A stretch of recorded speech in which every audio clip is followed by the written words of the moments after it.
পূজার মণ্ডপে মুসলমানের সন্তানরা দিয়ে ভরপুর। শুধু কি যুবকেরা, যুবকের বাপেরাও, শুধু কি যুবকের বাপেরা, তার দাদারাও।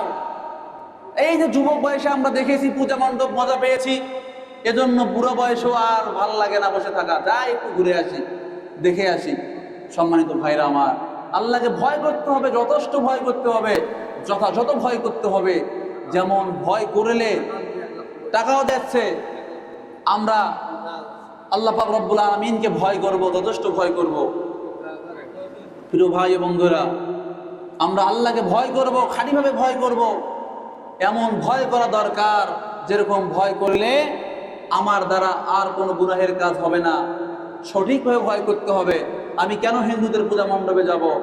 আপনারা দেখছেন কিনা জানি না, একজন হিন্দু রাগ হয়ে একটা স্ট্যাটাস দিয়েছে তার ফোনের মধ্যে যে আমরা হিন্দুরা আমাদের মণ্ডপে দেখতেছি কিন্তু হিজাব পরিহিত কিছু মেয়ে, কিছু দাড়িওয়ালা ছেলে, এরপরে কিছু ভদ্র ছেলে, তো এরা কারা? হিজাব পরে কারা আসতে মণ্ডপে? ওই মুসলমানের মেয়েরা।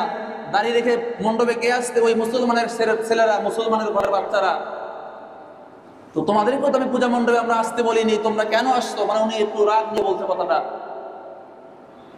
তোমাদেরকে তো আমাদের দাওয়াত দেওয়া হয়নি, কেন আসছেন?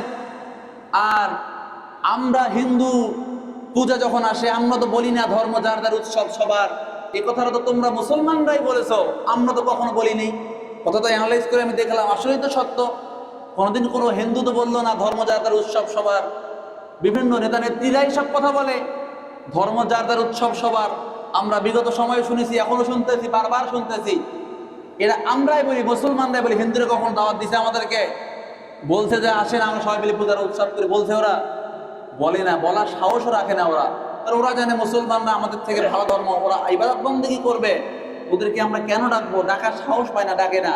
কিন্তু আমরা মুসলমানরাই সুযোগ সুবিধা সন্ধানী, আমরাই বলি ধর্ম যার যার উৎসব সবার, ধর্ম হোক যার যার, উৎসবটা হোক সবার। এই সমস্ত কথা বলে আমরা আমাদের মুসলমান ছোট যুবক যুবতীদেরকে আমরা উৎসাহ দেই।